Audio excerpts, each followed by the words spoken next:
Dans cette vidéo, nous allons voir quelques propriétés des ouvers de R. La première, l'intersection de deux ouvers de R est encore un ouvert de R. Alors, ça se montre facilement. Donc on prend oméga 1, oméga 2, deux ouverts de R.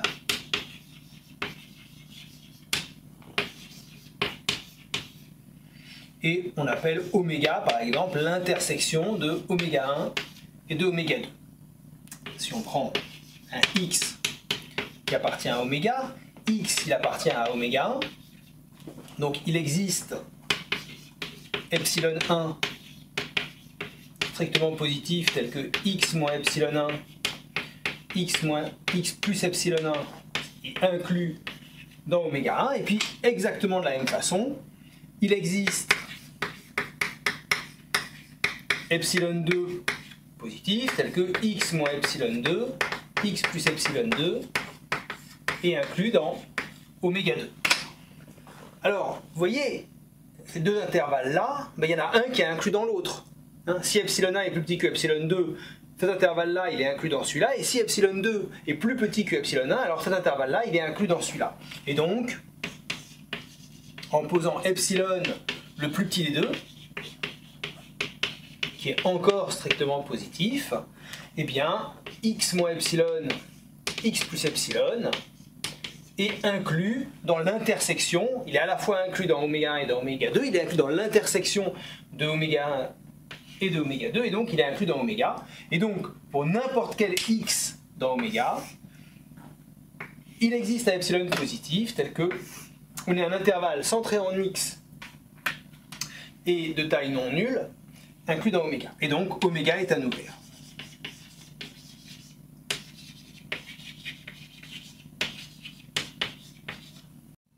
Tout à fait. Mais attention, c'est vrai pour l'intersection de deux ouverts. Mais ce n'est plus vrai pour une intersection infinie d'ouverts. Par exemple, si je prends les ouverts oméga n égale moins 1 sur n, 1 sur n. Les intervalles, moins 1 sur n, 1 sur n. Et que je regarde l'intersection de tous les oméga n, pour n strictement positif. À quoi est égale l'intersection de tous les oméga n? Bien, vous voyez, cette famille, elle est décroissante. Chaque intervalle, plus n augmente, plus l'intervalle est petit. Et donc, si je prends par exemple un réel strictement positif, eh bien, pour n assez grand, 1 sur n va être plus petit que ce x. Et donc, x ne va pas appartenir à l'intersection.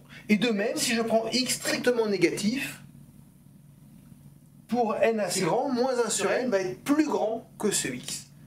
Et donc finalement, le seul réel qui peut appartenir à cette intersection, c'est justement 0. Alors est-ce que 0 appartient à l'intersection de tous les oméga n? Eh bien oui, 0 appartient bien à tous les oméga n, car quel que soit n, 0 est bien compris entre moins 1 sur n et 1 sur n. Et donc, l'intersection pour n strictement positive de tous les oméga n, c'est égal au singleton 0 qui n'est pas ouvert.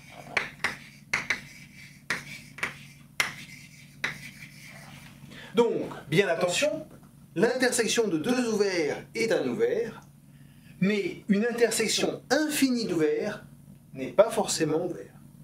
Et oui, il faut faire attention. Pour la réunion, en revanche, c'est plus simple. Parce que une réunion d'une famille d'ouverts, que cette famille soit finie ou infinie, est toujours un ouvert de R. Donc, supposons oméga i élément de grand I, une famille d'ouverts.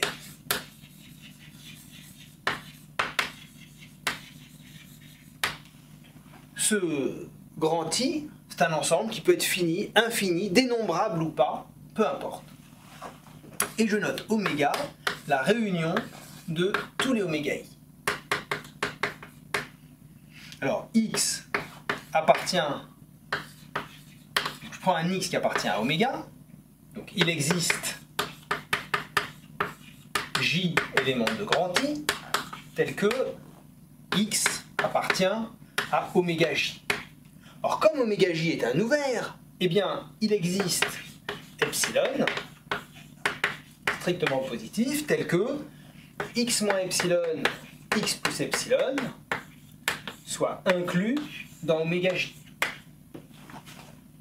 Mais évidemment, x moins epsilon, x plus epsilon, s'il est inclus dans oméga j, eh bien il est inclus dans la réunion des oméga j. La réunion des oméga i. Puisque oméga j, c'est justement un des oméga i qui est ici. Et donc, grand oméga est un ouvert de R.